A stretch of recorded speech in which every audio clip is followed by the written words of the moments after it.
Hello students, जैसा कि आप सभी लोगों का एसएससी सीएचएसएल यानी 10+ का 2 का जो एग्ज़ाम था आपका 9 मार्च से शुरू हुआ था। तो आज है आपका 13 मार्च और यहाँ पर 2 दिनों के बाद में आपका 11 और 12 को नहीं था। अब 2 दिन बाद फिर से एग्ज़ाम हुआ है। तो देखते हैं कि आज आपके फर्स्ट शिफ्ट में कौन कौन से क्वेश्चन पूछे गए थे। आपका 13 मार्च फर्स्ट शिफ्ट। यहाँ पर पहला क्वेश्चन आपका आया हुआ था कि 2014 में भारत रत्न किस खिलाड़ी को दिया गया था। तो सचिन तेंदुलकर यहाँ पर राइट आंसर हो जाएगा, जिन्हें 2014 में भारत रत्न से सम्मानित किया गया था। और सचिन तेंदुलकर की बात करें तो ये भारत रत्न से सम्मानित होने वाले आपके पहले और एकमात्र खिलाड़ी बने हुए हैं। एकमात्र खिलाड़ी भी हैं और ये आपके पहले भी सम्मानित होने वाले सबसे खिलाड़ी रहे हैं। इन्होंने आपका 1989 में डेब्यू किया था। उन्होंने 2 दशकों के लंबे करियर में आपके 664 अंतर्राष्ट्रीय मैच खेले हैं, इसीलिए इन्हें आपका भारत रत्न से 2014 में सम्मानित किया गया है, जो कि सबसे कम उम्र के और एकमात्र और पहले खिलाड़ी रहे हुए हैं। तो ये क्वेश्चन आपका पूछा गया था। सारे इससे रिलेटेड फैक्ट भी याद रखने हैं आपको, क्योंकि एसएससी में आपके उन्हीं फैक्ट से उठा के आपके आगे पीछे करके क्वेश्चन पूछ लिए जाते हैं। नेक्स्ट क्वेश्चन, जैसा कि एसएससी में मोस्टली आपकी बुक्स पूछी जाती हैं, राइटर आपकी और बुक्स से आता है, तो इरा एंड डार्कनेस आपकी पूछी गई थी कि इरा एंड डार्कनेस जो पुस्तक है आपकी, उसकी लेखक कौन है। तो जो आपकी बुक है एन एरा ऑफ डार्कनेस, अगर एन एरा ऑफ डार्कनेस की बात करें तो the British empire in India, जिसके लेखक हैं आपके शशि थरूर हैं। तो इस पुस्तक का जो पूरा नाम है an era of darkness the British empire in India. तो इसके जो आपके राइटर पूछे गए तो शशि थरूर यहाँ पर आपका राइट आंसर था। नेक्स्ट क्वेश्चन हम लोग आगे देखेंगे।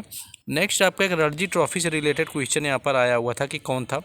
अब रणजी ट्रॉफी आपकी 2022-23 की पूछी गई थी, या 21-22 की, या 20-21 की पूछी गई थी। तो इससे रिलेटेड हम बात करेंगे कि रणजी ट्रॉफी जो आपकी रही है वो कब और किसने जीती हुई है।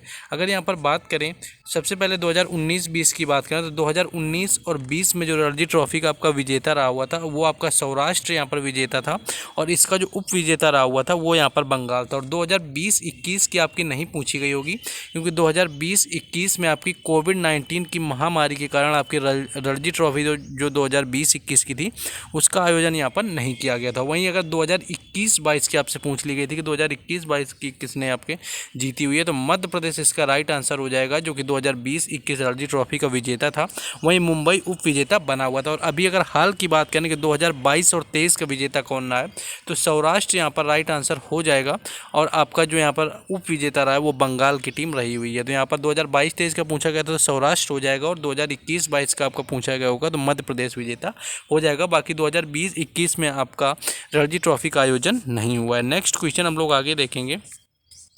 नेक्स्ट क्वेश्चन आपका ये पूछा गया था, लेकिन इस क्वेश्चन को देखने से पहले जिन लोगों ने अभी तक वीडियो को लाइक और चैनल को सब्सक्राइब नहीं किया हुआ है, तो सबसे पहले आपको वीडियो को लाइक और चैनल को सब्सक्राइब कर लेना है, क्योंकि यहाँ पर हर एग्ज़ाम से रिलेटेड हर शिफ्ट का एनालिसिस आपको करवाया जाता है।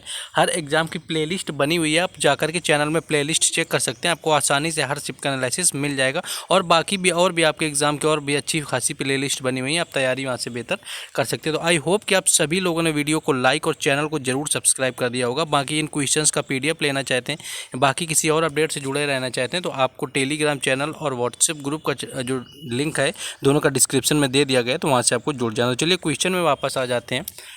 क्वेश्चन ये था आपका कि 1885 में कांग्रेस की स्थापना में कितने सदस्य थे। तो ये जो आपका क्वेश्चन है ये आपका 11 मार्च का जो सीआरपीएफ हेड कांस्टेबल का एग्जाम हुआ था, तो 11 मार्च वाली सेकेंड शिफ्ट में आपका पूछा गया था कि 1885 में कांग्रेस की स्थापना में आपके कितने सदस्य शामिल रहे हुए थे। तो सही उत्तर की बात करें तो भारतीय राष्ट्रीय कांग्रेस की स्थापना आपकी 72 प्रतिनिधियों की उपस्थिति के साथ में हुई थी, यानी 72 इसका राइट आंसर था।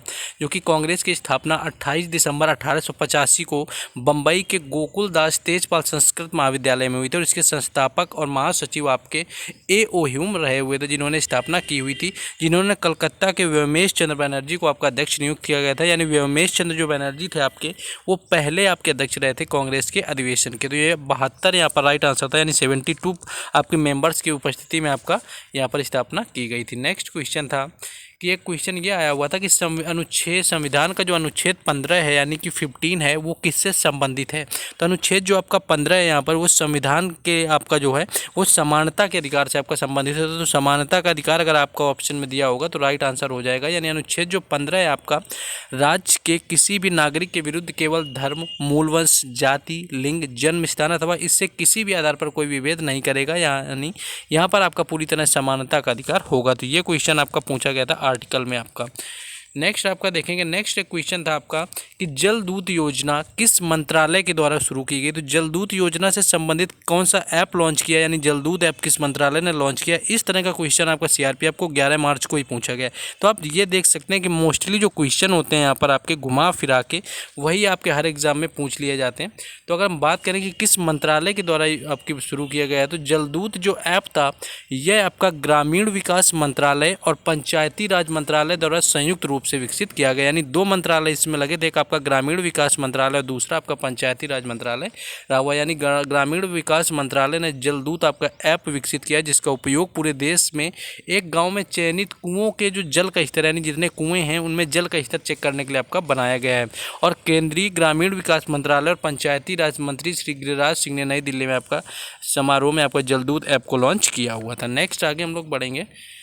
नेक्स्ट एक क्वेश्चन ये पूछा गया था कि भारत के जो नियंत्रक एवं महालेखा परीक्षक हैं उनसे संबंधित अनुच्छेद कौन सा है। तो CAG का अनुच्छेद पूछा गया था आपका। तो अनुच्छेद 148 यहाँ पर राइट आंसर हो जाएगा। यानी भारत के नियंत्रक एवं महालेखा परीक्षक भारत का एक महालेखा परीक्षक होगा, ऐसा बताया गया है संविधान के अनुच्छेद 148 यानी 148 में, जिसका राष्ट्रपति अपने हस्ताक्षर और मुद्रा सहित अधिपत्र द्वारा नियुक्त करेगा और उसके पद से केवल उसी रीति और रिवाज के आधारों पर हटाया जाएगा जिस रीति से जिन आधारों पर उच्चतम न्यायालय के आपके न्यायाधीश को हटाया जाता है। नेक्स्ट क्वेश्चन देखेंगे। नेक्स्ट आपका क्वेश्चन ये पूछा गया था करंट में कि द्रोणाचार्य जो अवार्ड है तो वो 2022 में किसे दिया गया है। तो द्रोणाचार्य जो अवार्ड आपका 2022 का है, राष्ट्रपति द्रौपदी मुर्मू ने नेशनल अवार्ड 2022 के दौरान रेसलिंग कोच आपको राज सिंह को द्रोणाचार्य अवार्ड से सम्मानित किया हुआ है। तो अगर आपको ऑप्शन में राज सिंह दिया हुआ था, अगर ये नहीं दिया हुआ था तो भारतीय क्रिकेट टीम के कप्तान रोहित शर्मा के जो कोच आपके दिनेश लाड रहे हैं, तो दिनेश लाड को द्रोणाचार्य आपका अवार्ड का लाइफ टाइम कैटेगरी में आपका दिया गया। तो ये आपको ऑप्शन में दिया होगा। बाकी आपको ऑप्शन अगर याद है तो ऑप्शन बता दें तो आपको आसानी से बता दिया जाएगा। तो ये क्वेश्चन यहाँ पर आपका पूछा गया था द्रोणाचार्य अवार्ड से रिलेटेड। नेक्स्ट क्वेश्चन आपका ये था कि दिल्ली में किस शासक का मकबरा बना हुआ है, या किसने आपका दिल्ली का मकबरा या किसने बनवाया हुआ था। तो अगर दिल्ली की बात करें मकबरे की, तो हुमायूं का जो मकबरा है यह आपका इसका इमारत परिसर मुग़ल वास्तुकला से प्रेरित आपका मकबरा। तो ये हुमायूं का मकबरा है आपका जो दिल्ली में बना हुआ है, और यह नई दिल्ली के दीन पना अर्थात पुराने किले के निकट निजामुद्दीन पूर्व क्षेत्र में मथुरा मार्ग के आपका निकट में स्थित है। हुमायूं की जो पहली पत्नी थी यानी कि बेगा बेगम थी, यानी हाजी बेगम थी, उन्होंने 1569-70 में हुमायूं को मकबरे का निर्माण करवाया हुआ था। बेगा बेगम द्वारा आपका चयनित पारसी वास्तुकार जो मिराक मिर्जा ग्यास थे, यानी कि मिर्जा ग्यास ने मकबरे का डिज़ाइन किया हुआ था। तो हुमायूं का मकबरा बना हुआ है जो कि उनकी पत्नी के द्वारा ये आपका बनवाया गया था। नेक्स्ट क्वेश्चन हम लोग आगे देखेंगे।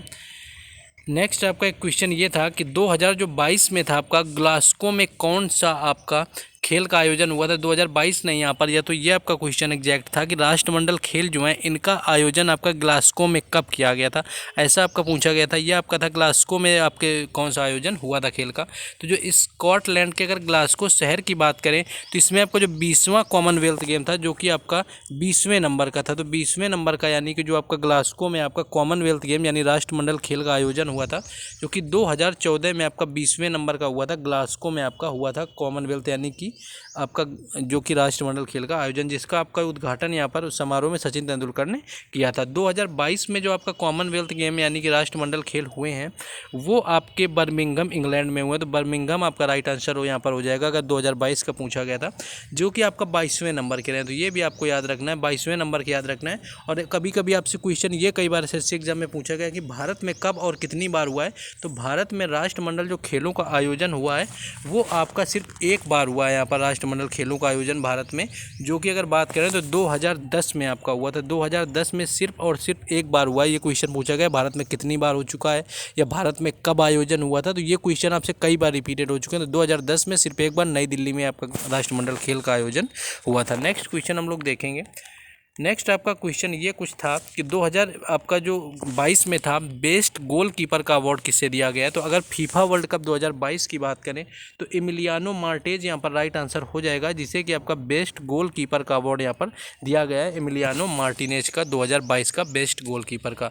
मार्टिनेज अपने कतर 2022 के विजय अभियान के दौरान अर्जेंटीना से आपके खेलते हैं। ये एमिलियानो मार्टिनेज की रक्षा की अंतिम पंक्ति के रूप में प्रेरणा और उत्कृष्टता का प्रतीक रहे हैं।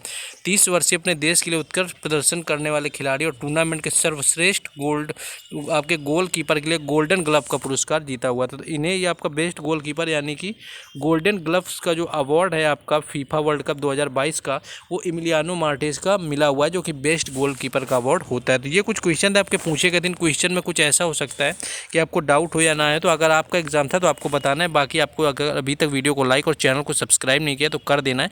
बाकी आपको व्हाट्सएप ग्रुप और टेलीग्राम चैनल का लिंक डिस्क्रिप्शन में दे दिया, उससे जुड़ जाना है। मिलते हैं नेक्स्ट वीडियो में। जय हिंद।